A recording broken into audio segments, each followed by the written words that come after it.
പ്രിയപ്പെട്ടവരെ, നമസ്കാരം. പ്രാചി എന്ന് പറയുന്ന നമ്മുടെ ഒരു പോഡ്കാസ്റ്റ് ചാനൽ പ്രക്രിയയുടെ ആദ്യ ഒരു വീഡിയോ രേഖപ്പെടുത്തലാണിത്. അത് ഈ വിജയദശമി ദിനത്തിൽ വൈകിയാണെങ്കിലും ചെയ്യാൻ കഴിഞ്ഞു എന്നുള്ളത് സന്തോഷത്തോടെ ആനന്ദത്തോടെ ഓർക്കുന്നു. ഈ ദിനം വളരെ പ്രത്യേകതയുള്ളതാണ്.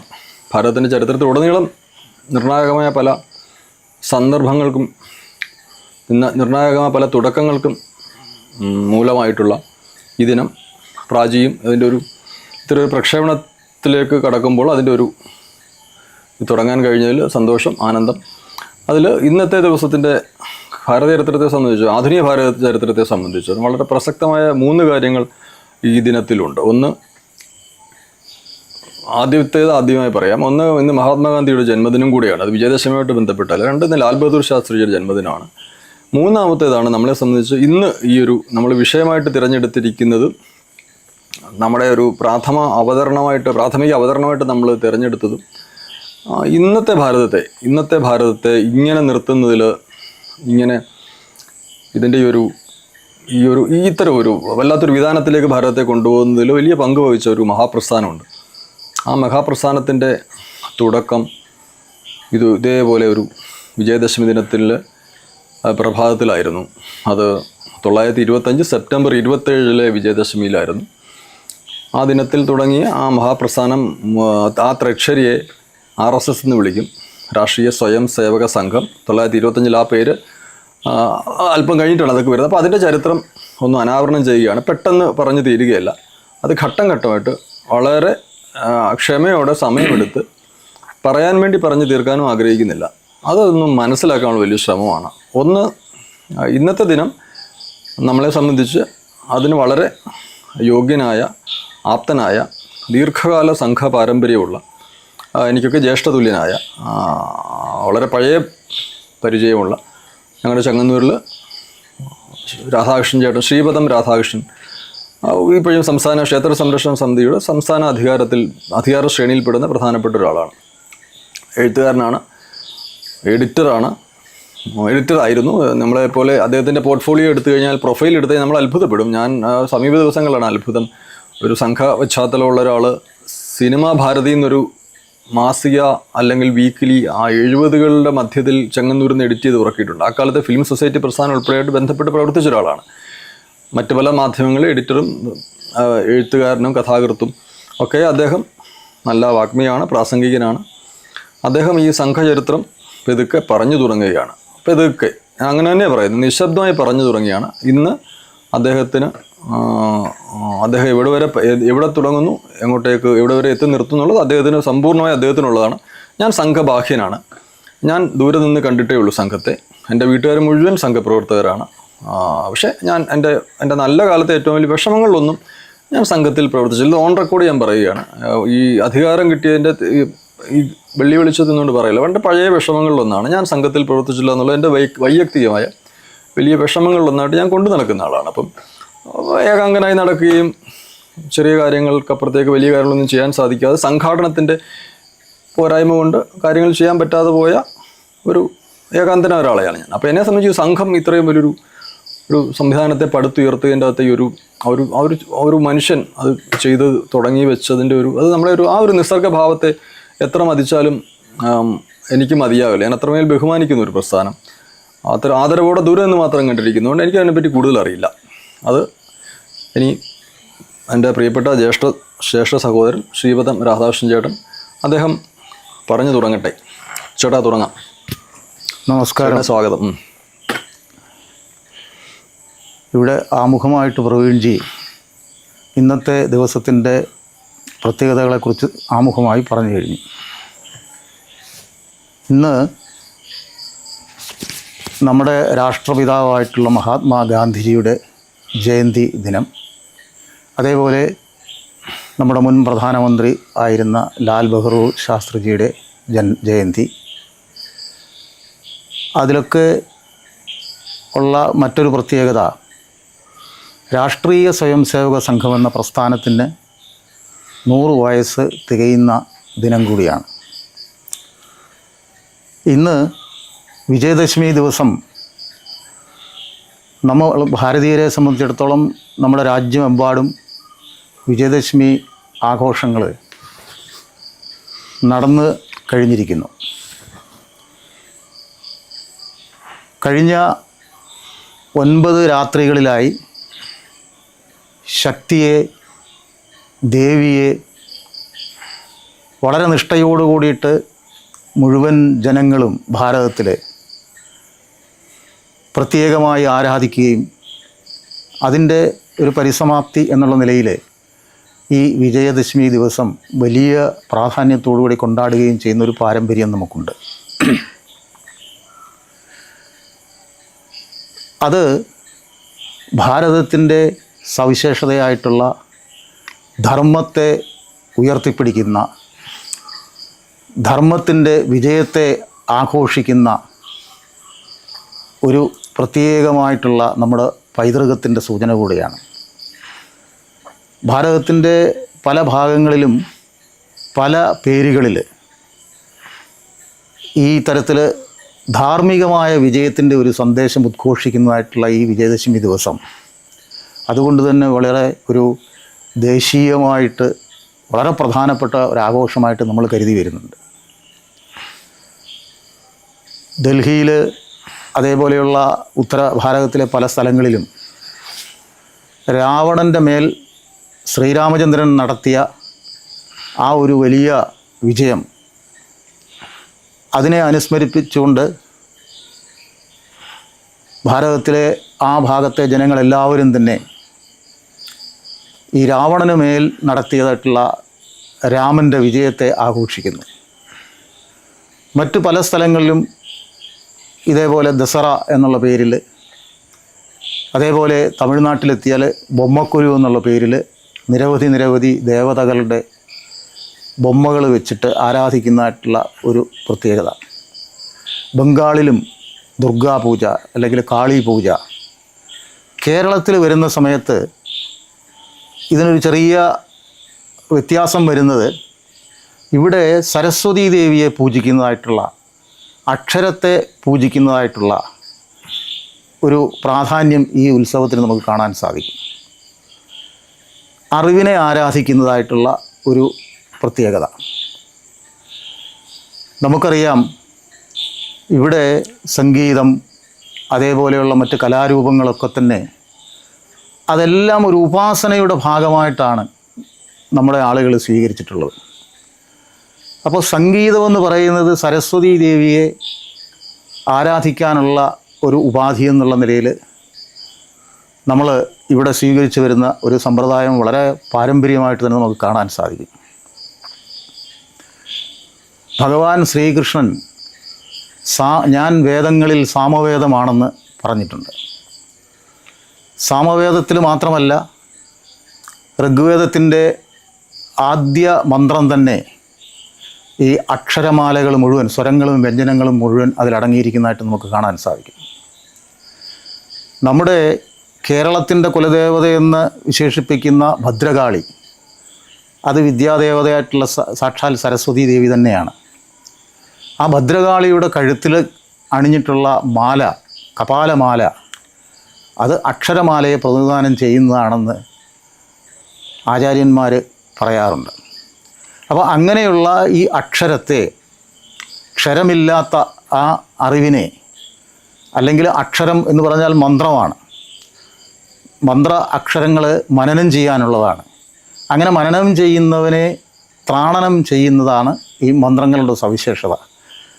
അങ്ങനെ ഈ അറിവിനെ പൂജിക്കുന്നതായിട്ടുള്ള, അറിവിന് പ്രാധാന്യം കൊടുക്കുന്നതായിട്ടുള്ള ഒരു വലിയ ആ ഒരു പൂജ, അത് നടക്കുന്ന ഒരു വേള കൂടിയാണ് ഈ നവരാത്രി സമയം.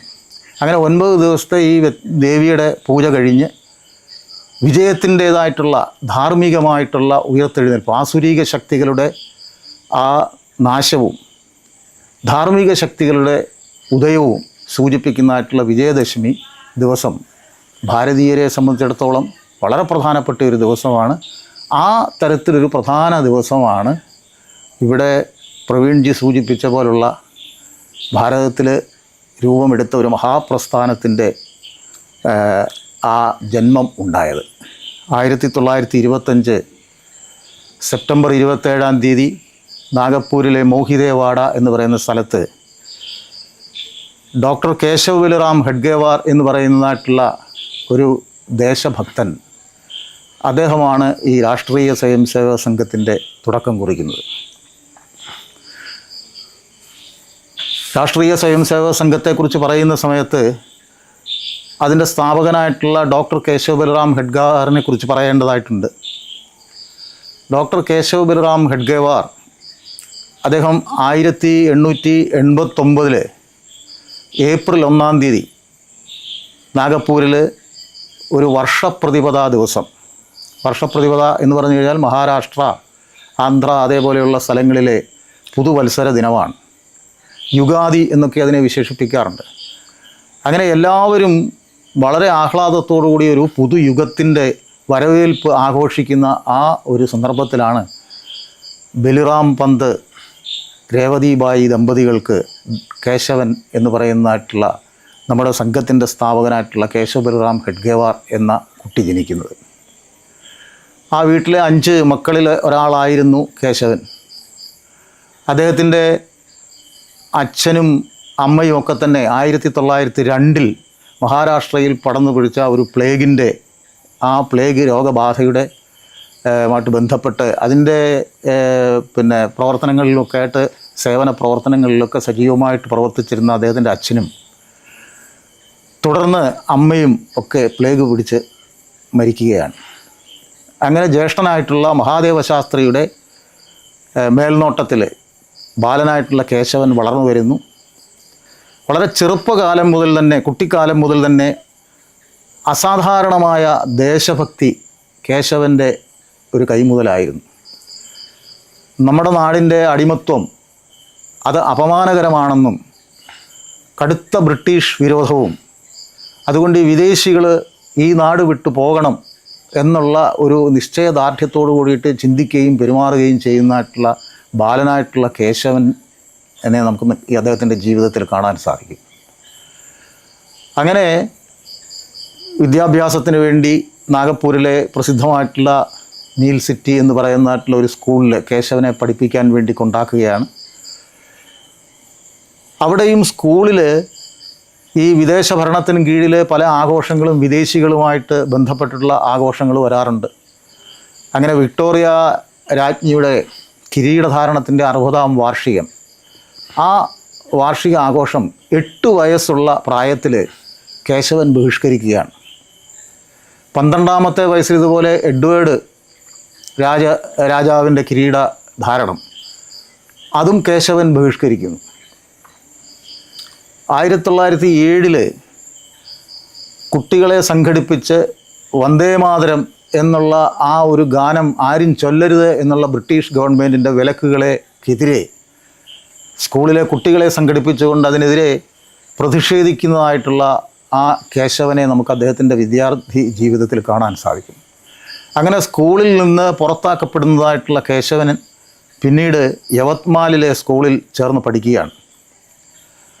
1909 ആ സ്കൂളിൽ നടന്നതായിട്ടുള്ള ഒരു വിദ്യാർത്ഥി പ്രക്ഷോഭം, അതിൻ്റെ പേരിൽ ആ സ്കൂളിൽ നിന്നും കേശവൻ വീണ്ടും പുറത്താക്കപ്പെടുന്നു. ഇതിനിടയിലൊക്കെ തന്നെ നാട്ടിലുണ്ടായ പല പോലീസ് സ്റ്റേഷനിൽ ബോംബേറ്, മറ്റ് ഒരു ദസറ ആഘോഷത്തിൽ ബ്രിട്ടീഷുകാർക്കെതിരെ ആ വലിയ ഒരു ഉത്സവത്തിന് തടിച്ചുകൂടിയ ആളുകളുടെ മുമ്പിൽ ബ്രിട്ടീഷുകാർക്കെതിരെ പ്രസംഗിക്കുകയൊക്കെ ചെയ്തതിൻ്റെ പേരിൽ അദ്ദേഹത്തിൻ്റെ പേരിൽ കേസെടുക്കുകയും അറസ്റ്റ് ചെയ്യുകയൊക്കെ ചെയ്യുകയുണ്ടായിട്ടുണ്ട്. അപ്പോൾ ഇങ്ങനെ കുട്ടിക്കാലം മുതൽ സാധാരണ കുട്ടികളിൽ കാണാത്ത അസാധാരണമായ ദേശഭക്തി, ജന്മനാ ദേശഭക്തൻ എന്നൊരു വിശേഷണം അദ്ദേഹത്തിന് തീർച്ചയായിട്ടും കൊടുക്കാവുന്നതാണ്. അങ്ങനെ വളർന്നു വന്ന ഈ കുട്ടി ആ സ്കൂളിൽ നിന്ന് പിന്നീട് മെട്രിക്കുലേഷൻ നല്ല വിജയകരമായിട്ട് 1909 കൂടിയിട്ട് പാസ്സാകുകയാണ്. അവിടുന്ന് ആ സ്കൂളിൽ നിന്ന് പുറത്തു വന്ന, മെട്രിക്കുലേഷൻ പാസ്സായി പുറത്തു വന്ന ഈ കേശവനെ അന്നത്തെ ഒരു ദേശസ്നേഹിയും സ്വാതന്ത്ര്യ സമരപ്രവർത്തകനും പൗരപ്രമുഖനുമായിട്ടുള്ള ഡോക്ടർ മുഞ്ചെ എന്ന് പറയുന്ന വ്യക്തി അദ്ദേഹത്തിൻ്റെ നിർബന്ധം കൊണ്ട് കേശവനെ കൽക്കട്ടയിൽ കൊണ്ടുപോയി മെഡിക്കൽ വിദ്യാഭ്യാസത്തിന് ചേർക്കുകയാണ്.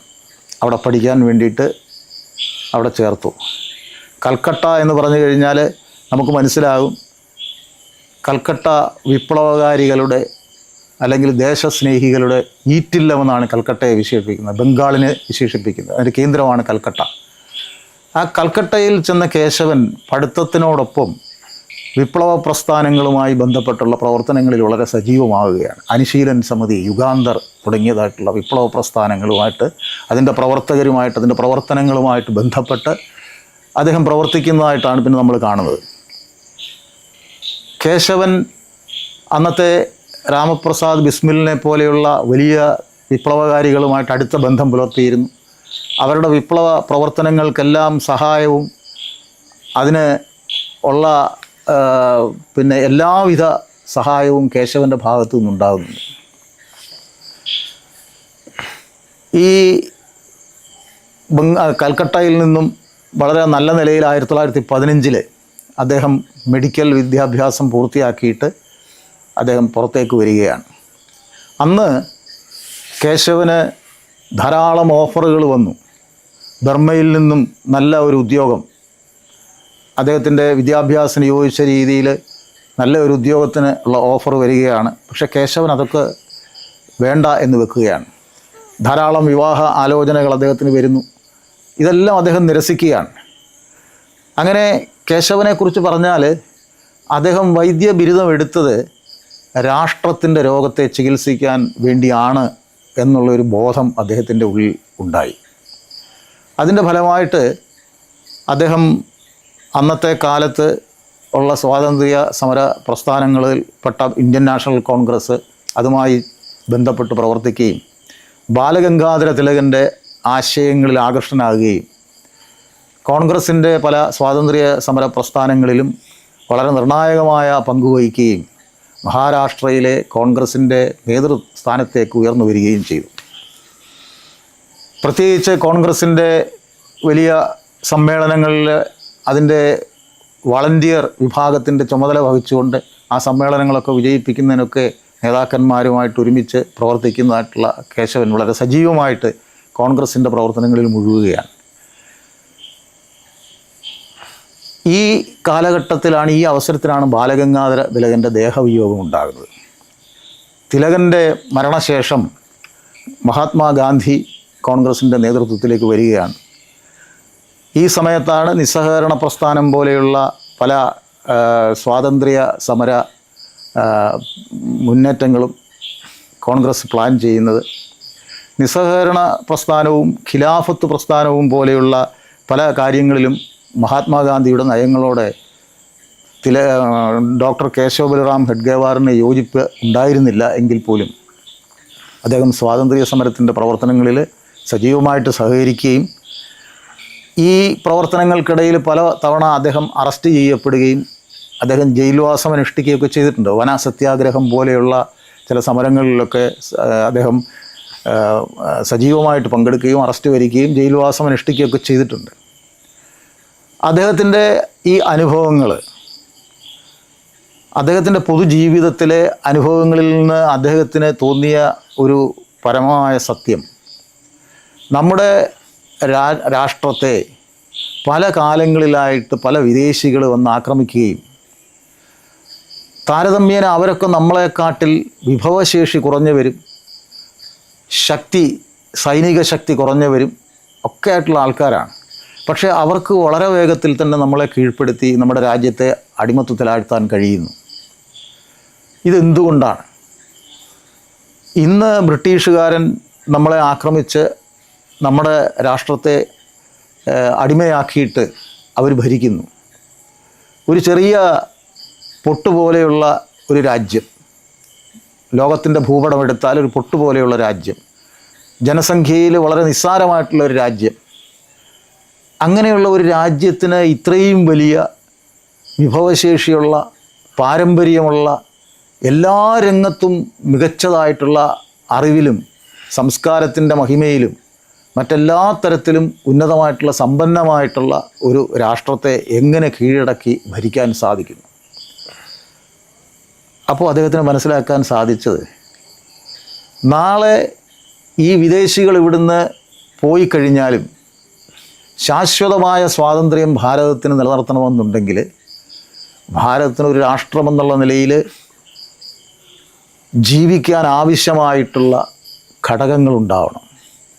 അത് സംഘടിതമായ ഒരു ജനശക്തി, ദേശീയബോധമുള്ള ഒരു ജനത, രാഷ്ട്രഭക്തിയുള്ള, പാരമ്പര്യത്തെക്കുറിച്ച് അഭിമാനമുള്ള ഒരു ജനത ഇവിടെ ഉണ്ടാവണം.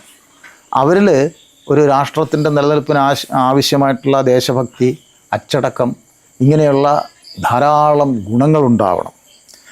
അതുണ്ടാവാതെ ഇത്രയൊക്കെ വിഭവങ്ങൾ സമ്പന്നമായ ഒരു അവസ്ഥയൊക്കെയുള്ള ഭാരതത്തിന് ഇതില്ലാതെ പിടിച്ചു നിൽക്കാൻ സാധ്യമല്ല എന്നുള്ള പരമമായ സത്യം അദ്ദേഹം മനസ്സിലാക്കുകയും അദ്ദേഹത്തിൻ്റെ ചിന്ത ഈ ഒരു വഴിക്ക് തിരിയുകയും ചെയ്തു.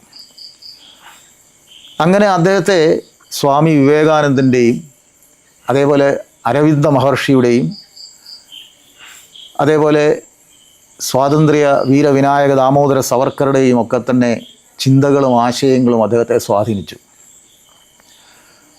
അത്തരത്തിലുള്ളൊരു കാഴ്ചപ്പാട് ഭാരതത്തിൽ യാഥാർത്ഥ്യമാക്കണം. ആ ഒരു യാഥാർത്ഥ്യമാക്കണമെന്നുള്ളൊരു ചിന്തയാണ് വെറുമൊരു ആൾക്കൂട്ടമല്ല സംഘടന എന്ന് പറയുന്നത്. നേരെ മറിച്ച് അവർക്ക് ഈ തരത്തിൽ രാഷ്ട്രത്തിൻ്റെ കാര്യത്തിന് പരമമായ പ്രാധാന്യം കൊടുക്കുന്നതായിട്ടുള്ള ഒരു ദേശസ്നേഹമുള്ള, അച്ചടക്കമുള്ള, നമ്മുടെ പാരമ്പര്യത്തിൽ അഭിമാനമുള്ള ഒരു ദേശീയ ജനതയായിട്ട് ഭാരതത്തെ പുനഃസംഘടിപ്പിക്കാൻ സാധിക്കണം.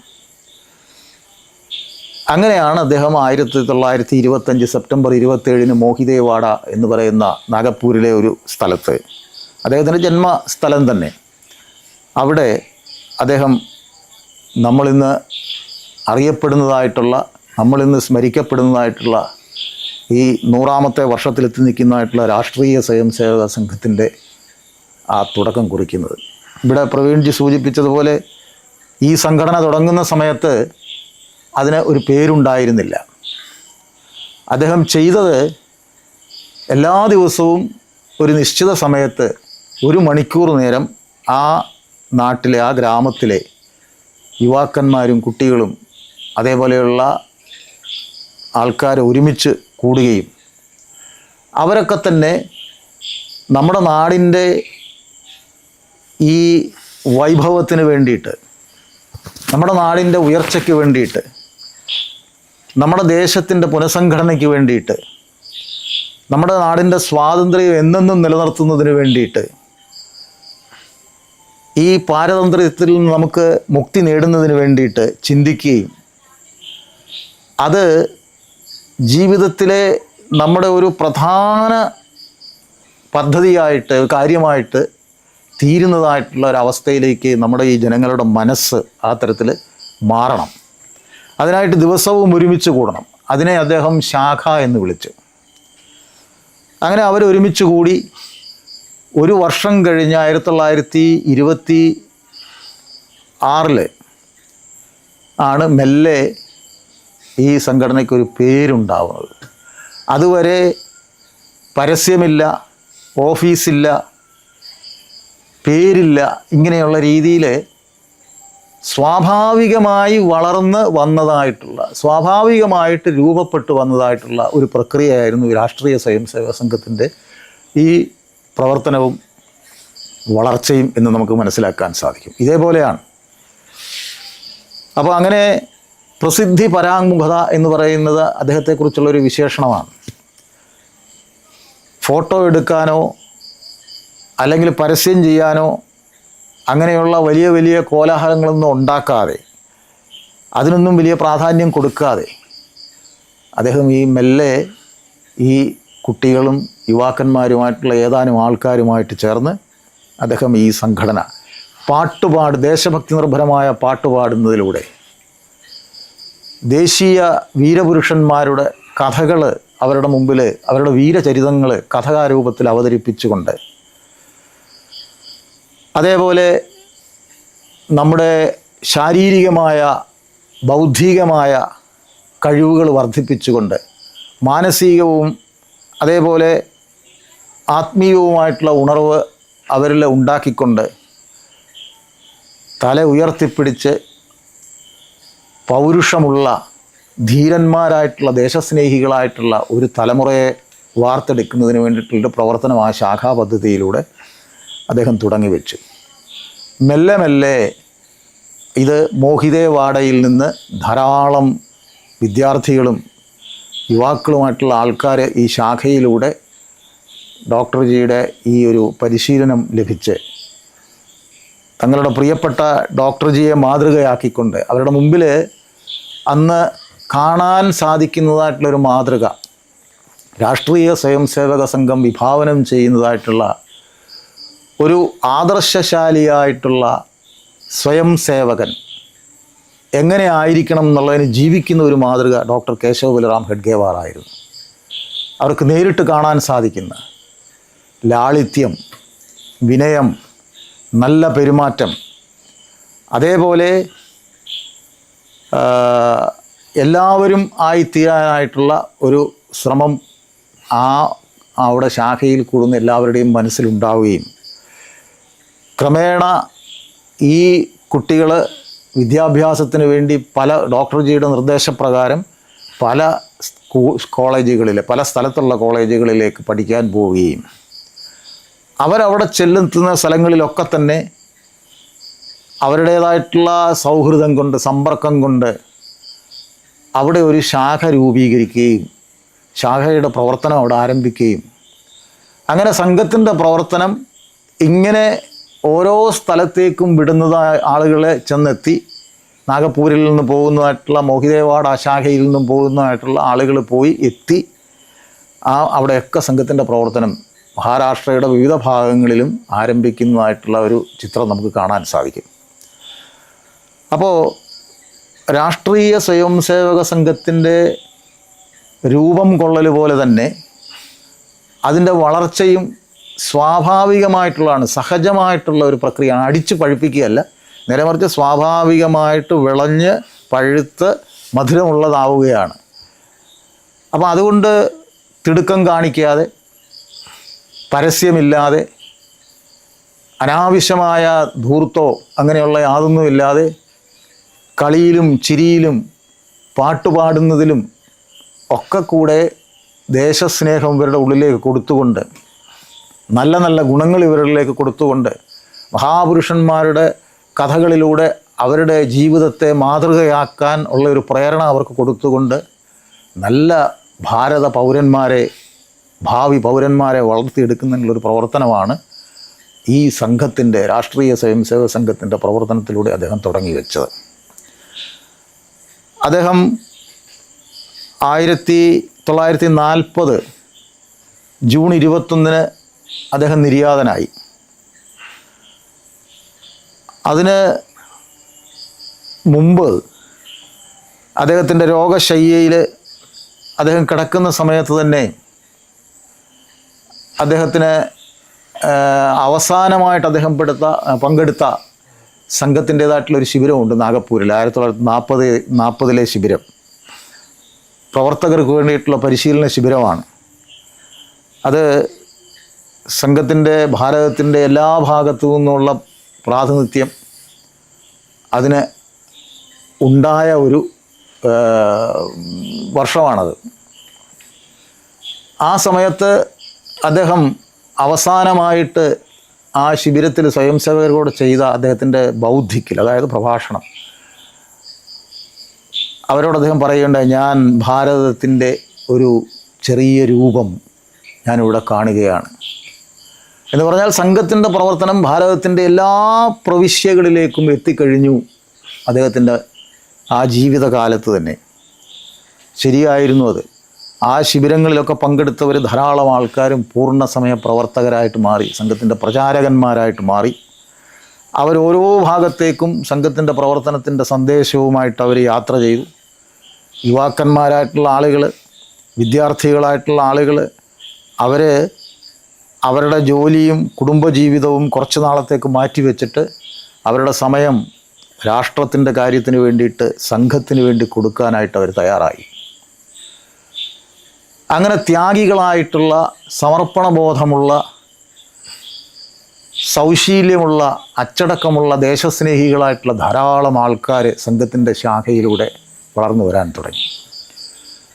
ആ ഒരു പ്രവർത്തനമാണ് സംഘത്തെ ഭാരതത്തിലെ ഏറ്റവും വലിയ ഒരു സാംസ്കാരിക സംഘടന എന്നുള്ള രീതിയിൽ ഇന്ന് വളർത്തിയെടുത്ത് ആ ഒരു ഭാരതത്തിൻ്റെ ചരിത്രം തന്നെ മാറ്റി എഴുതുന്ന രീതിയിലേക്ക് വളർത്തിക്കൊണ്ടുവന്നത്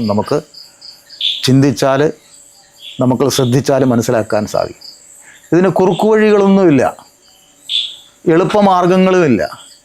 കഠിന തപസ്സിലൂടെ കഷ്ടപ്പെട്ട് ജീവിതം സമർപ്പിച്ചുകൊണ്ട്, ജീവിതമാകുന്ന പുഷ്പം സമർപ്പിച്ചുകൊണ്ട് രാഷ്ട്രമാകുന്ന ദേവതയുടെ മുമ്പിൽ, രാഷ്ട്രമാതാവിൻ്റെ കാൽക്കൽ, ഭാരതമാതാവിൻ്റെ കാൽക്കൽ ജീവിതമാകുന്ന പുഷ്പങ്ങൾ കൊണ്ട് അർച്ചന ചെയ്യുന്നതായിട്ടുള്ള അനേക ആയിരങ്ങളെ സൃഷ്ടിക്കാൻ കഴിഞ്ഞു. അനേകം ഡോക്ടർ ഹെഡ്ഗേവാർമാരെ സൃഷ്ടിക്കാൻ കഴിഞ്ഞു. ഒരു ദീപത്തിൽ നിന്ന് 100 ആയിരക്കണക്കിന് ദീപങ്ങൾ കൊളുത്തിയാൽ അതെങ്ങനെ ആ പ്രദേശത്തെ അന്ധകാരം നീക്കി പ്രകാശമായമാനമായ ഒരു അന്തരീക്ഷം, വെളിച്ചം സൃഷ്ടിക്കും. അതേപോലെ ഭാരതമാകെ വെളിച്ചം പരത്തിക്കൊണ്ട് ഭാരതീയമായിട്ടുള്ള ആ ഒരു സാംസ്കാരിക ഔന്നത്യത്തെ നിലനിർത്താനും ഉയർത്തിപ്പിടിക്കാനും കഴിയുന്നതായിട്ടുള്ള ഒരു വലിയ മാറ്റം ലോകത്തിൻ്റെ മുമ്പിൽ കാണിച്ചു കൊടുക്കാനായിട്ട് ഇന്ന് സാധിച്ചിട്ടുള്ളത് ഈ തപസ്സുകൊണ്ടാണ്, അനേക ആയിരങ്ങളുടെ തപസ്സുകൊണ്ടാണ്. ആ തപസ് ഭാരതത്തിൻ്റെ ദേശീയ ജീവിതത്തിൻ്റെ സമസ്ത മേഖലകളിലും എത്തിച്ചേർന്നു എന്നുള്ളതാണ് പ്രവീൺജിയുടെ സൂചിപ്പിച്ച ആ ഒരു വലിയ മാറ്റത്തിൻ്റെ ആമുഖത്തെ ആയിട്ടുള്ള കാര്യത്തിൽ പറഞ്ഞ ഒരു ചരിത്രമായി തീർന്നിട്ടുള്ള ഈ പ്രസ്ഥാനം. അതിന് രചിക്കാൻ സാധിച്ചത്, അങ്ങനെ ഒരു ചരിത്രം രചിക്കാൻ സാധിച്ചത് അതുകൊണ്ടാണ്. അത് കഠിനമായ തപസ്സിലൂടെയാണ്. അനേകം ആളുകൾ ഈ കാര്യത്തിൽ ബലിദാനികൾ പോലുമായിട്ടുണ്ട്. അവരുടെ ജീവിതം പോലും നഷ്ടപ്പെടുത്തേണ്ടതായിട്ടുള്ള അവസ്ഥ വന്നിട്ടുണ്ട്. അപ്പം ഭാരതത്തിൻ്റെ ഓരോ മുക്കിലും മൂലയിലും വനവാസികളുടെ, ആദിവാസികളുടെ, തീരപ്രദേശങ്ങളിലെ, അതേ മലയോരങ്ങളിലെ, അങ്ങനെ എല്ലാ വിഭാഗം ജനങ്ങളിലേക്കും അവരുടെ കൂടെ ഇറങ്ങിച്ചെന്ന് അവരിൽ ഒരാളായി തീർന്ന് അവരെ ഒരുമിച്ച് സഹോദര നിർവിശേഷം ചേർത്ത് പിടിച്ചുകൊണ്ട് ഭാരതീയ സംസ്കാരത്തിൻ്റെ മഹത്വത്തെക്കുറിച്ചും ഒക്കെ ബോധവാന്മാരാക്കി ഈ ദേശത്തിനെതിരെ പ്രവർത്തിക്കാനായിട്ട് കച്ചകെട്ടി ഇറങ്ങിയതായിട്ടുള്ള ദേശദ്രോഹികളെ, അവരുടെ പ്രവർത്തനങ്ങളെ തടയിടാനായിട്ട് സാധിച്ചു എന്നുള്ളതാണ് രാഷ്ട്രീയ സ്വയംസേവക സംഘത്തിൻ്റെ ഒരു വലിയ പ്രസക്തി. അപ്പം ഇന്ന് ലോകം മുഴുവൻ ചർച്ച ചെയ്യപ്പെടുന്ന ഒരു വലിയ പ്രസ്ഥാനമായിട്ട് ഈ രാഷ്ട്രീയ സ്വയംസേവക സംഘം എന്ന് പറയുന്ന സംഘടന 1925 ഏതാനും പേരെ കൊണ്ട്, ഏതാനും കുട്ടികളെ കൊണ്ട് ഡോക്ടർ കേശവ് ബലറാം ഹെഡ്ഗേവാർ തുടങ്ങി വെച്ചതായിട്ടുള്ള ആ പ്രസ്ഥാനം, അന്ന് അദ്ദേഹം ഈ സംഘടന ആരംഭിക്കുന്ന സമയത്ത് അദ്ദേഹത്തോട് അടുപ്പമുള്ളവർ പോലും ഇതൊന്നും വിജയിക്കാൻ പോകുന്നില്ല എന്നുള്ള ഒരു മാനസികമായ രീതിയിലാണ് അവർ മനസ്സിൽ, പുറത്തു പറഞ്ഞില്ലെങ്കിൽ പോലും അവർ മനസ്സിൽ അങ്ങനെ ചിന്തിച്ചു, ഇതൊന്നും വിജയിക്കാനേ പോകുന്നില്ല. പ്രത്യേകിച്ച് ഹിന്ദുക്കളെ സംഘടിപ്പിക്കുക എന്ന് പറഞ്ഞു കഴിഞ്ഞാൽ അതൊരിക്കലും നടക്കാൻ പോകുന്ന സംഗതിയില്ല. അതിലും എളുപ്പം തവളകളെ പിടിച്ച് ത്രാസിൽ വെച്ച് തൂക്കുന്നതാണ് എന്ന് തമാശ രീതിയിൽ പോലും പറയുന്നതായിട്ടുള്ള പല സാഹചര്യങ്ങളും ഉണ്ടായിരുന്നു. ഹിന്ദുക്കളെ സംഘടിപ്പിക്കുക എന്നുള്ളത് അസാധ്യമാണ്. അപ്പം അങ്ങനെയുള്ള ഒരു അവസ്ഥയിൽ നിന്നാണ് നമ്മൾ ഇന്ന് കാണുന്ന ആ ഒരു വലിയ മാറ്റത്തിലേക്ക് ഈ സംഘടന വളർന്നു വന്നത്. ആ സംഘടനയോടൊപ്പം നമ്മുടെ രാഷ്ട്രത്തിൻ്റെ വിവിധ മേഖലകളും ഇതേപോലെ കാലത്തിനൊത്തുണരുകയും അവസരത്തിനൊത്ത് ഉയർന്നു വരികയും കാലത്തിൻ്റെ ആവശ്യം മനസ്സിലാക്കിയിട്ട്, കാലഘട്ടത്തിൻ്റെ ആവശ്യത്തെക്കുറിച്ച് മനസ്സിലാക്കിക്കൊണ്ട് തന്നെ ഉയർന്ന് പ്രവർത്തിക്കാനുമായിട്ട് ഈ രാഷ്ട്രത്തെ മുഴുവൻ തന്നെ ഉണർത്തിക്കൊണ്ടുവരുവാനായിട്ടുള്ളൊരു പ്രവർത്തനത്തിൽ ഇന്ന് വിജയം കണ്ടെത്തിയിരിക്കുകയാണെന്ന് നമുക്ക് മനസ്സിലാക്കാൻ സാധിക്കും. ഈ വിജയദശമി ദിവസം സംഘത്തിൻ്റെ ശതാബ്ദി ആഘോഷം അടുത്ത വിജയദശമി വരെ വളരെ ഗംഭീരമായ രീതിയിൽ നടത്താനായിട്ട് രാഷ്ട്രീയ സ്വയംസേവക സംഘത്തിൻ്റെ തീരുമാനം ആയിട്ടാണ് അതിൻ്റെ പ്രവർത്തകർ മുന്നോട്ട് പോകുന്നത്.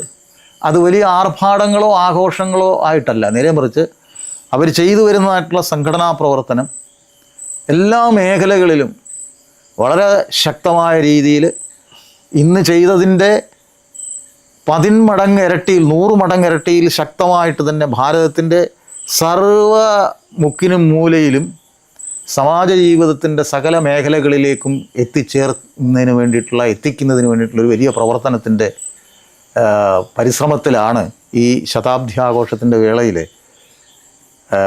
ഈ സംഘടനയുടെ പ്രവർത്തകർ. അപ്പോൾ ഇന്ന് അത്ഭുതത്തോടു കൂടിയിട്ട് ലോകം ഈ സംഘടനയെ നോക്കിക്കാണുന്ന ഒരവസ്ഥയാണുള്ളത്. ഇതെങ്ങനെ സാധിക്കുന്നു? രാജനൈതിക രംഗത്ത് അവർ പ്രവർത്തിക്കുന്നില്ല. രാഷ്ട്രീയ സ്വയംസേവക സംഘം എന്ന് പറയുന്ന ഒരു സാംസ്കാരിക പ്രസ്ഥാനമാണ്. ആ സംഘടന ചെയ്യുന്നത് മനുഷ്യനെ നിർമ്മിക്കുക എന്നുള്ളൊരു പ്രവർത്തനമാണ്. അതിന് വ്യക്തി നിർമ്മാണമെന്ന് പറയും. ഡോക്ടർ കേശവബലറാം ഹെഡ്ഗേവാർ സംഘത്തിൻ്റെ തുടക്കം മുതൽ തന്നെ ഈ ഒരു കാഴ്ചപ്പാടാണ് സംഘത്തിൻ്റെ ശാഖയുടെ ഉള്ളിൽ കൂടി സ്വയംസേവകരിലേക്ക് പകരാനായിട്ട് ശ്രമിച്ചത്. അത് വ്യക്തിപൂജയിൽ വിശ്വസിക്കുന്നില്ല, നേരെ മറിച്ച് ആദർശത്തെയാണ് പൂജിക്കുന്നത്. രാഷ്ട്രത്തിൻ്റെ വൈഭവത്തെയാണ് പരമപ്രാധാന്യമായിട്ട് അവർ മുന്നിൽ കാണുന്നത്. അതിൽ അവർ ആഹ്ലാദിക്കുന്നു, അതിലവർ സംതൃപ്തി അടയുന്നു. അങ്ങനെ ഏറ്റവും നല്ല വ്യക്തികളായിട്ട് ആയിത്തീരുന്ന ശാഖയിലെ കാര്യപദ്ധതികളിലൂടെ, ഒരു ശാഖയിൽ ധാരാളം പദ്ധതികളുണ്ട്. സ്വയംസേവകരായിട്ട് ശാഖയിലേക്ക് വരുന്ന ആളുകൾക്ക് എല്ലാവിധമായ വളർച്ചയും ഉണ്ടാവത്തക്ക രീതിയിൽ ശാരീരികവും മാനസികവും ബൗദ്ധികവും ഒക്കെ ആയിട്ടുള്ളൊരു മനുഷ്യൻ്റെ സമഗ്ര വികാസമെന്ന് പറയുന്നതിന് ഏതെല്ലാം ഘടകങ്ങൾ ഭാരതം ചിന്തിക്കുന്നോ അതെല്ലാം തന്നെ ഈ വ്യക്തിക്കുണ്ടാവണമെന്നുള്ള ചിന്തയോട് കൂടിയിട്ട് സമഗ്രമായിട്ടുള്ളൊരു മാനവൻ്റെ വികാസം, പൂർണ്ണമായിട്ടുള്ളൊരു മാനവൻ, അവൻ ദൈവീ സമ്പത്തുള്ളവനായിരിക്കണം. ഭഗവത്ഗീതയിൽ കൃഷ്ണൻ പറയാറുണ്ട്, ആസുരീ സമ്പത്തിനെക്കുറിച്ചും ദൈവീ സമ്പത്തിനെക്കുറിച്ചും പറയാറുണ്ട്. അതിൽ ദൈവീ സമ്പത്തുള്ളവനായിരിക്കണം. അവൻ ധാർമ്മിക ജീവിതം നയിക്കുന്നവനായിരിക്കണം. സംഘത്തിൻ്റെ പ്രാർത്ഥനയുണ്ട്. ആ പ്രാർത്ഥന സംസ്കൃതത്തിൽ ഉള്ള പ്രാർത്ഥന, അതിൽ പൂർണ്ണമായിട്ടും സംഘത്തിൻ്റെ ആദർശം വളരെ കൃത്യമായിട്ട് സംക്ഷിപ്ത രൂപത്തിൽ ആ പ്രാർത്ഥനയിൽ നമുക്ക് ദർശിക്കാനായിട്ട് സാധിക്കും. ആ പ്രാർത്ഥനയെ സാക്ഷാത്കരിക്കാൻ വേണ്ടിയിട്ടുള്ളൊരു യത്നമാണ്, ഒരു പ്രയത്നമാണ് ദിവസവും നടക്കുന്നതായിട്ടുള്ള ശാഖയിലൂടെ സംഘം മുന്നോട്ട് രാഷ്ട്രത്തിൻ്റെ മുമ്പിൽ വെച്ച് പൂജിക്കാൻ വേണ്ടിയിട്ട് അവർ ആഹ്വാനം ചെയ്യുന്നതായിട്ടുള്ള പവിത്രമായിട്ടുള്ള ഭഗവദ്ധ്വജം. അതാ സമ്പൂർണ്ണമായിട്ടുള്ള ഭാരതത്തിൻ്റെ സംസ്കാരത്തിൻ്റെ ധർമ്മത്തിൻ്റെ ഭാരതീയമായിട്ടുള്ള എല്ലാത്തിൻ്റെയും പാരമ്പര്യത്തിൻ്റെയും പ്രതീകമാണ്. ആ പ്രതീകത്തെ സാക്ഷാത്കരിക്കുക എന്ന് പറഞ്ഞാൽ അത് ആ ഒരു ജീവിതം നമ്മൾ സ്വാംശീകരിക്കുക. അതിൽ ഈ പറയുന്ന വ്യക്തിക്ക് ഇന്ന് പുറം ലോകം കാണുന്ന രീതിയിലുള്ള പ്രാധാന്യമില്ല. അങ്ങനെ വ്യക്തിനിഷ്ഠമല്ലാത്ത, എന്നാൽ ഏറ്റവും നല്ല വ്യക്തികളെ കൊണ്ട് ഈ രാഷ്ട്രം സമ്പന്നമാകണം. അപ്പം അതിൽ രാഷ്ട്രത്തോടുള്ള ഭക്തി വേണം. ആ ഭക്തി അതിലവൻ ഉറച്ചു നിൽക്കണം. അതായിരിക്കണം രാഷ്ട്രത്തിൻ്റെ വൈഭവമായിരിക്കണം അവൻ്റെ ലക്ഷ്യം, പരമവൈഭവം. അതിനുവേണ്ടി ആയിരിക്കണം അവന് എല്ലാവിധ ക്വാളിറ്റീസ്, യോഗ്യതകളും നേടുന്നത്. അജയ്യമായിട്ടുള്ള ശക്തി, സുശീലം, വീരവ്രതം, ധ്യേയനിഷ്ഠ, അതേപോലെ ശ്രുതം, ഇങ്ങനെയൊക്കെയുള്ള അനവധി സദ്ഗുണങ്ങൾ, ഇത് മുഴുവൻ അവൻ്റെ വ്യക്തിപരമായ സൗഖ്യത്തിന് വേണ്ടിയല്ല, നേരെ മറിച്ച് രാഷ്ട്രത്തിൻ്റെ വൈഭവത്തിന് വേണ്ടിയിട്ട് അത് നേടണം. ഞാൻ മുമ്പേ സൂചിപ്പിച്ചതുപോലെ ഈ രാഷ്ട്രത്തിൻ്റെ വൈഭവത്തിന് വേണ്ടിയിട്ട് ഭാരതമെന്നാകുന്ന ആ അമ്മയുടെ മുമ്പിൽ നമസ്കരിച്ചുകൊണ്ട് ആ അമ്മയുടെ കാൽക്കൽ അമ്മയുടെ കാര്യത്തിന് വേണ്ടിയിട്ട് സ്വയം സമർപ്പിക്കാൻ തയ്യാറാകണമെന്നുള്ള ഒരു നിത്യവും ഉള്ള ഒരു അനുഷ്ഠാനം ഈ ശാഖയിലൂടെ സ്വീകരിച്ചിട്ടുള്ള ഈ സ്വയം സേവകർ, അവരാണ് ഇന്ന് കാണുന്നതായിട്ടുള്ള ഈ വലിയ മാറ്റം. രാജനൈതിക രംഗത്ത് മറ്റെല്ലാ രംഗങ്ങളിലും നമുക്ക് തൊട്ട് കാണിക്കാവുന്ന അനേകം കാര്യങ്ങളുണ്ട്. ഭാരതം ഇന്ന് കാണുന്നതായിട്ടുള്ള ഏറ്റവും വലിയ ലോക ശ്രദ്ധയെ ആകർഷിക്കുന്ന ഒരു ശക്തി എന്നുള്ള നിലയിൽ അത് സൈനികമായാലും സ്പേസ് രംഗത്തായാലും സാങ്കേതികമായ വളർച്ചയിലായാലും എല്ലാ രംഗത്തും ഭാരതം ഇന്ന് ഒന്നാം സ്ഥാനത്തേക്ക് വന്നുകൊണ്ടിരിക്കുകയാണ്. അപ്പോൾ അതുകൊണ്ട് തന്നെ വിദേശ ശക്തികൾക്ക് ഭാരതത്തെ തളർത്താൻ വളരെ കൂടിയ വ്യഗ്രത അവർക്കുണ്ട്. അതുകൊണ്ട് തന്നെ അതിനു വേണ്ടിയിട്ടുള്ള ശ്രമങ്ങളും ഒരു വശത്തോടെ നടക്കുമെന്നുള്ളതിനെക്കുറിച്ച് പൂർണ്ണ ബോധം ഭാരതത്തിനുണ്ടാവണം. ആ തരത്തിൽ ഈ വരുന്ന ദേശീയമായിട്ടുള്ള ഈ വെല്ലുവിളികൾ, ദേശം നേരിടുന്നതായിട്ടുള്ള ഈ വെല്ലുവിളികളെ അതിജീവിക്കാനായിട്ടുള്ള ഒരു വലിയ തീവ്ര ശ്രമം അത് ഉണ്ടാവേണ്ടിയിരിക്കുന്നു.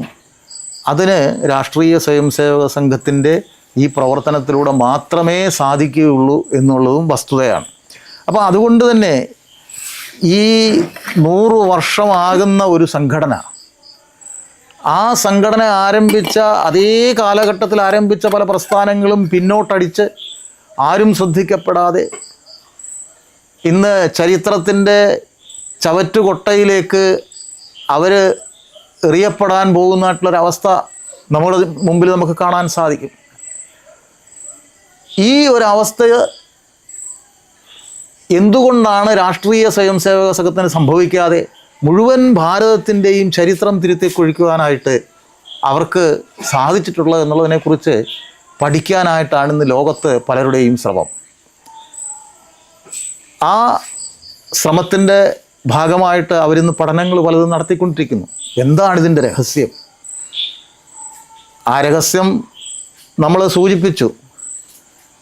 ഇത് നമ്മൾ സ്വന്തം ജീവിതം രാഷ്ട്രത്തിന് വേണ്ടിയിട്ട് സമർപ്പിക്കുക എന്നുള്ളതല്ലാതെ ഇതിന് വേറെ മറ്റ് കുറുക്കുവഴികളൊന്നുമില്ല. അങ്ങനെ അനേകം ആളുകളെ സൃഷ്ടിച്ചെടുക്കാൻ ഡോക്ടർ ഹെഡ്ഗേവാറിന് ഈ രാഷ്ട്രീയ സ്വയംസേവക സംഘത്തിൻ്റെ ശാഖയിലുള്ള സാധിച്ചു എന്നുള്ളതാണ്. അത് വളരെ ലളിതമാണ്, അതേസമയത്ത് ക്ലിഷ്ടമാണ്. ഇത് രഹസ്യമൊന്നുമല്ല, പരസ്യമായിട്ട് തന്നെ ചെയ്തുകൊണ്ടിരിക്കുന്ന കാര്യമാണ്. ഇതൊരു വലിയ സാംസ്കാരിക പ്രവർത്തനമാണ്.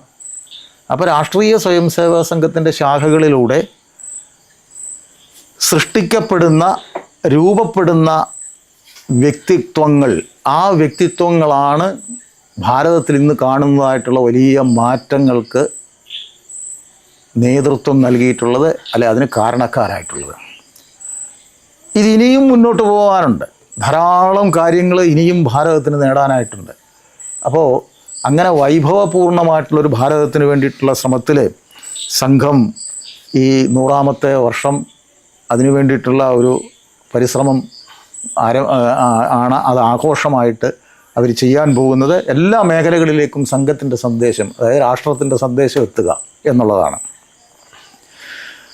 അപ്പോൾ അങ്ങനെ ഈ സംഘടനയുടെ ഓരോ രംഗത്തെയും നേട്ടങ്ങൾ, സവിശേഷതകൾ, പ്രത്യേകതകൾ, എങ്ങനെയാണ് അവർക്ക് ഈ ചരിത്ര വിജയം നേടുവാനായിട്ട് കഴിഞ്ഞിട്ടുള്ളത്, ഭാരതത്തിൻ്റെ ചരിത്രം തിരുത്തി കുറിക്കുവാനായിട്ട് എങ്ങനെയാണ് ഈ മഹാപ്രസ്ഥാനത്തിന് കഴിഞ്ഞിട്ടുള്ളതെന്നൊക്കെ വരും ദിനങ്ങളിൽ നമുക്ക് കൂടുതലായിട്ട് ചർച്ച ചെയ്യാം.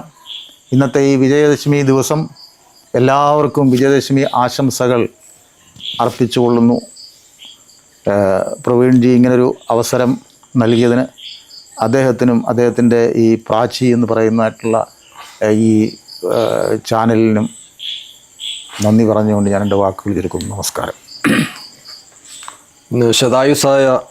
ഇന്ന് ശതായുസാകുന്ന ഒരു പ്രസ്ഥാനത്തിൻ്റെ ചരിത്രത്തിൻ്റെ അതിൻ്റെ പ്രഭാവത്തിൻ്റെ പശ്ചാത്തലം ആണ് ഏകദേശം പറഞ്ഞത്. ബാക്കി നഖരൂപത്തിൽ അദ്ദേഹം പറഞ്ഞെങ്കിലും അതിലേക്കാണ് കൂടുതൽ എംഫസിസ് കൊടുത്തത്. അത് ഏകദേശം ഒരു 50 വയസ്സിനടുത്ത് ജീവിച്ച് കടന്നു ഒരു വലിയ മനുഷ്യൻ. നമ്മൾ പെട്ടെന്ന് ആരും വിശ്വസിക്കില്ല അദ്ദേഹം 50 വയസ്സിനടുത്ത് അപ്പുറത്തേക്ക് അധികം ജീവിച്ചില്ല. 1889 തൊട്ട് 1940 വരെ ജീവിച്ചൊരു മനുഷ്യനാണ് ഇത്രയും വലിയൊരു.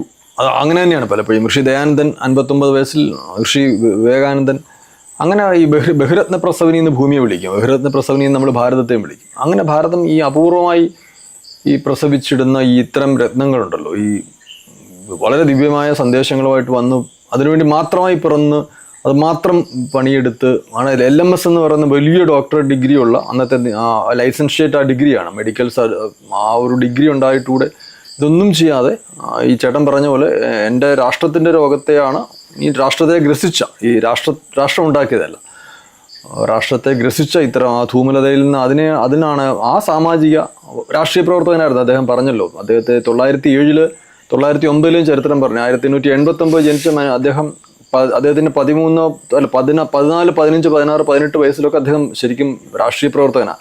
സ്കൂളിൽ പഠിപ്പിക്കുമ്പോൾ അദ്ദേഹത്തെ പുറത്താക്കുന്ന കാര്യം പറഞ്ഞു, വന്ദേമാതരം. അപ്പോൾ ഇത് കേൾക്കണം ആൾക്കാർ. ഇത് അദ്ദേഹം RSS എന്ത് ചെയ്തു, സ്വാതന്ത്ര്യ സമര പ്രസ്ഥാനത്തിൽ RSS എന്ത് ചെയ്തു എന്നൊക്കെ ചോദിക്കുന്നവർ ഇത് കേൾക്കേണ്ടതാണ്. ഈ നല്ല ബാല്യത്തിൽ ഇത് ചെയ്തു എന്ന് പറയുന്ന ഈ ഒരു ദത്താവധാനിയെ എത്ര സ്മരിച്ചാലും എത്ര സ്മരണയോടെ ഈ ഭാരതത്തിൻ്റെ ചരിത്രം ഇനി എത്ര കാലം നീണ്ടു നിന്നാലും ആ ഒരു പിവട്ടൽ അതിനൊരു വലിയ തരത്തിൽ ഈ ചരിത്രത്തെ അപ്പുറത്തും ഇപ്പുറത്തു നിന്ന് വേർതിരിക്കാവുന്ന ഭാഗത്തിലേക്ക് ആ മനുഷ്യൻ ജന്മമെടുത്തു. അതിന് മറാത്തവാടയും വിദർഭയ്ക്കും നന്ദി, അച്ഛനമ്മമാർക്ക് നന്ദി. ആ മനുഷ്യൻ ഉണ്ടായില്ല എങ്കിൽ എന്ന് നമ്മൾ സങ്കല്പിക്കാൻ പോലും വയ്യ. അദ്ദേഹം ഉണ്ടായിരുന്നില്ല എങ്കിൽ നമ്മൾ ആലോചിക്കാൻ വയ്യാത്തൊരു സാഹചര്യത്തിൽ ഇന്ന് ജീവിക്കുന്നത്. അതുകൊണ്ട് തുടങ്ങി വെച്ചു. ഇനി നമുക്ക് ചരിത്രം വിശദമായി കയറേണ്ടതുണ്ട്. ചരിത്രം തന്നെയും പിന്നെ സ്വാധീനത്തിൻ്റെ അത് ഈ 100 വർഷം കൊണ്ട് അത് ഇവിടെയൊക്കെ എങ്ങനെയൊക്കെ പടർന്നു എന്നുള്ളത് അതാണ് എല്ലാവരും അത്ഭുതപ്പെടുത്തുന്നത്. ലോകത്തെ ഏറ്റവും വലിയ NGO എന്ന് പറയുമ്പോഴും ഒരൊറ്റ സംഘടനയായിട്ട് പ്രവർത്തിക്കുന്നില്ല എന്നുള്ളതിൻ്റെ ഏറ്റവും വലിയ അത്ഭുതം. ഇത് ഓരോ സ്ഥലത്ത് രജിസ്റ്റർ ചെയ്തിരിക്കുന്നതൊക്കെ പറഞ്ഞാൽ വളരെ നമ്മൾ പറയുമ്പോൾ പെട്ടെന്ന് ആൾക്കും ആ വൈചിത്രത്തെ തന്നെ നമുക്ക് ഉൾക്കൊള്ളാൻ പറ്റില്ല. അത് ഞാൻ വൈചിത്രം എന്ന് പറഞ്ഞാൽ പോസിറ്റീവായ അർത്ഥത്തിലാണ്. അതുകൊണ്ട് ഇന്ന് 100 വർഷത്തിൻ്റെ ആഘോഷം തുടങ്ങി ഈ പ്രസ്ഥാനം എന്നും സ്മരിക്കപ്പെടേണ്ടതാണ്. ആ പ്രസ്ഥാനത്തിൻ്റെ ഉൽപ്പന്നങ്ങളാണ് ഇന്ന് രാജ്യത്തെ മുമ്പോട്ട് കൊണ്ടുപോകുന്നത്. അത്തരം സംഘവയസ്സെന്ന് പറയുന്നത് 50-ൽ പരം വർഷത്തെ സംഘവയസ്സുള്ള ഒരു മനുഷ്യനാണ് ഇത് നമ്മളോട് പറഞ്ഞു തുടങ്ങുന്നത്. എന്തായാലും ഇതിന് അടുത്ത ദിവസങ്ങളിൽ ഇത് പോഡ്കാസ്റ്റായിട്ട് തുടരണോ അദ്ദേഹത്തിൻ്റെതായി തന്നെ തുടരണോ എന്നുള്ളത് നമ്മൾ ആലോചിക്കും. അങ്ങനെ ഇതൊരു പോഡ്കാസ്റ്റ് നമ്മുടെ ഒരു പ്രാകൃതമായ ഒരു സെറ്റപ്പിലാണ് ഇത് പോകുന്നത്. ഇത് അങ്ങനെ ഇനി വികസിക്കേണ്ടതുണ്ട്, ശരിയാകേണ്ടതുണ്ട്. സന്തോഷം, നന്ദി.